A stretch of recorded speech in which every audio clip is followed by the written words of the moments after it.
बिस्मिल्लाहिर्रहमानिर्रहीम। अस्सलाम वालेकुम। उम्मीद है आप ठीक होंगे। आज मैं आपको बताता हूँ कि कनाडा की एक स्टेट है क्यूबेक, उसने फैमिली के लिए इमिग्रेशन प्रोग्राम शुरू किया है, लेकिन उसके ज़रूरी है कि जो आपका मेन एप्लीकेंट हो वो हाईली स्किल्ड हो। तो उसमें ना आपको जॉब ऑफर लेटर की ज़रूरत है, ना एक्सप्रेस एंट्री प्रोफाइल की ज़रूरत है, ना आपको किसी एम्प्लॉयर की ज़रूरत है। सिर्फ आपने उस पे जाके स्टेट की अपनी पॉलिसी के तहत वो ईओआई मांगते हैं, उस पे अप्लाई करना है और वो आपकी पूरी फैमिली को इमिग्रेशन वीज़ा देते हैं।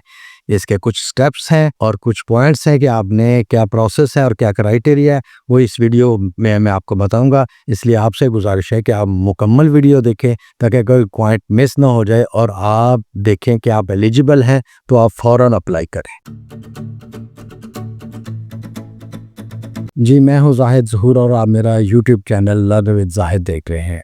हम बात कर रहे थे क्यूबेक स्टेट है कनाडा की, जिसमें आपको ना तो जॉब ऑफर लेटर, ना एम्प्लॉयर और ना एक्सप्रेस एंट्री प्रोफाइल की ज़रूरत है। सिर्फ किस चीज़ की ज़रूरत है कि आपको इंग्लिश आती हो, अगर फ्रेंच आती है क्योंकि वहाँ पे फ्रेंच ज़्यादा बोली जाती है, अगर फ्रेंच है तो बहुत अच्छे है। दूसरा कि आप हाईली स्किल्ड हो, आपका एक्सपीरियंस हो उसी काम में, तो आपको वो वीज़ा ऑफ़र करते हैं। अब मैं आपको बताऊंगा कि इसकी कैटेगरीज कौन सी हैं और कौन कौन से स्टेप्स हैं।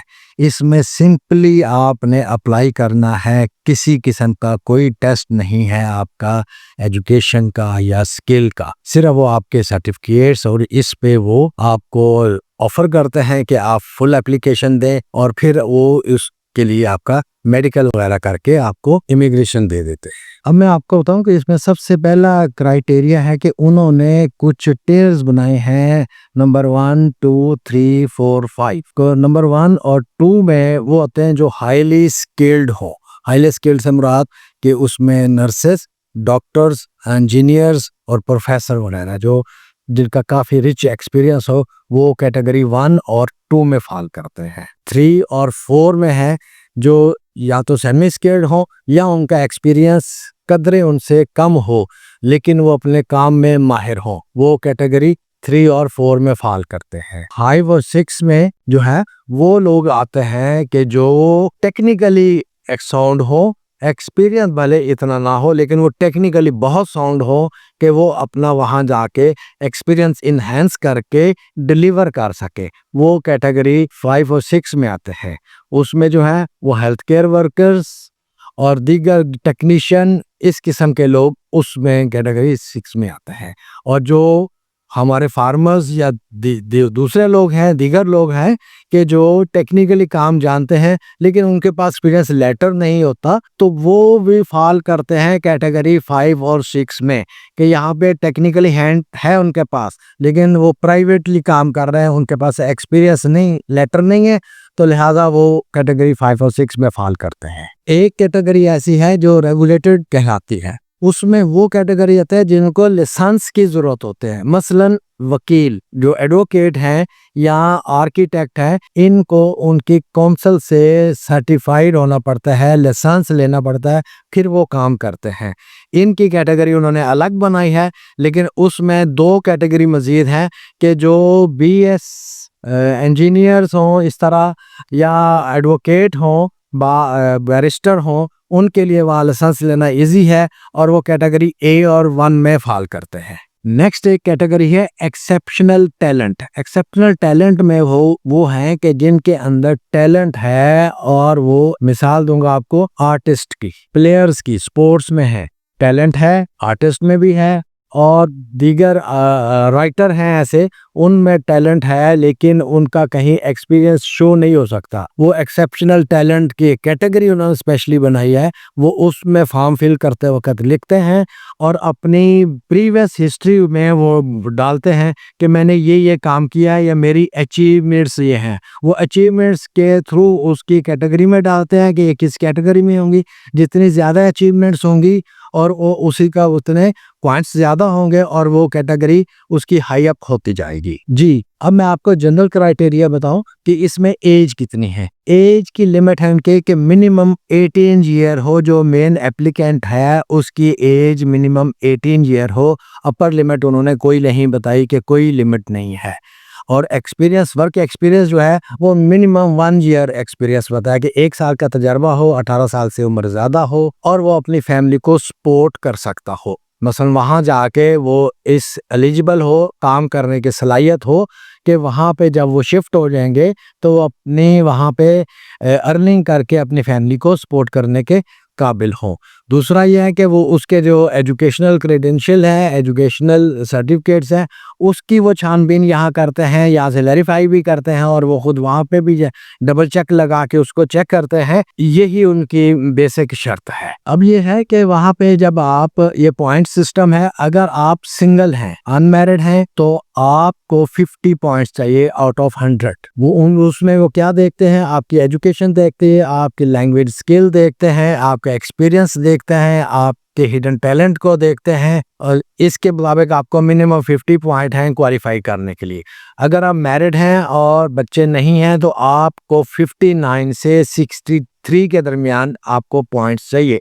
उसमें वो देखते हैं कि आपका स्पाउस जो है उसका लैंग्वेज स्किल कितनी है, स्पेशली एजुकेशन और लैंग्वेज स्किल क्या है, इस पे वो पॉइंट्स आपके बढ़ा देते हैं और आपको उतने पॉइंट्स चाहिए। प्लस पॉइंट इसमें यह है कि वहाँ पे अगर आपके 1 से 2 बच्चे हैं तो वो आपको इसमें पॉइंट्स ज़्यादा मिलते हैं कि आप वहाँ परमानेंटली सेटल हो जाएंगे, सेटल होंगे। इसलिए बच्चों के पॉइंट्स वहाँ पे इंक्रीज, आपकी चांसेस को इंक्रीज करता है कि वहाँ आपके चांसेस बढ़ जाते हैं। अच्छा, वहाँ पे ये जो सूबा है ये बड़ा खूबसूरत कनाडा का सूबा है और वहाँ पे बाईलिंगुअल है। मसलन के वहाँ ज़बानें तो और भी बोली जाती हैं लेकिन इंग्लिश और फ्रेंच सबसे ज़्यादा है और वो सबसे ज़्यादा तरजीह देते हैं कि जिसको फ्रेंच आती हो उसको वो काफ़ी तरजीह देते हैं, क्योंकि वहाँ जो है वो ज़्यादातर English as a second language है, पहली लैंग्वेज वहाँ पे फ्रेंच बोलते हैं लोग ज़्यादा। अब मैं आपको बताऊं कि इसका प्रोसेस क्या है। सबसे पहले आपने उनके पोर्टल पे जाके EOI एक्सप्रेशन ऑफ इंटरेस्ट, एक फॉर्म है एक्सप्रेशन ऑफ इंटरेस्ट का, वो आपने फिल करना है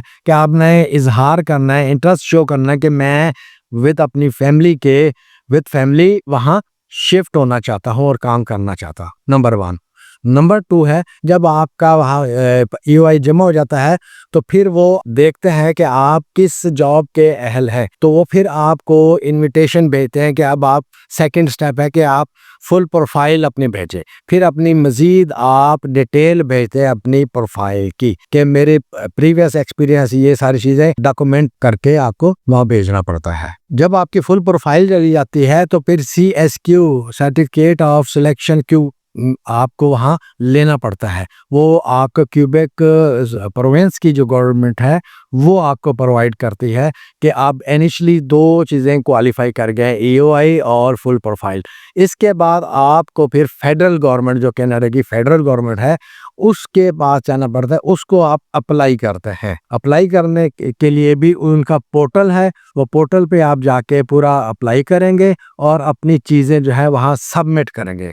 वहाँ पे आपको अपना मेडिकल और करैक्टर सर्टिफिकेट, और वो इस पे भी डबल चेक करते हैं कि वो आपका बैकग्राउंड चेक करते हैं, आपके क्रेडेंशियल जो है वो सारे वेरीफाई करते हैं, फिर वो आपको ऑफर करते हैं इमिग्रेशन की, फेडरल गवर्नमेंट करती है। जी, जब फेडरल गवर्नमेंट आपके क्रेडेंशियल, एजुकेशन के और बैकग्राउंड सारा चेक कर लेते हैं, आपका एक्सपीरियंस लेटर चेक कर लेते हैं, तो फिर वो आपको बायोमेट्रिक का कहते हैं। बायोमेट्रिक का जब वो कह दें तो समझो आपका वीज़ा कंफर्म हो जाता है।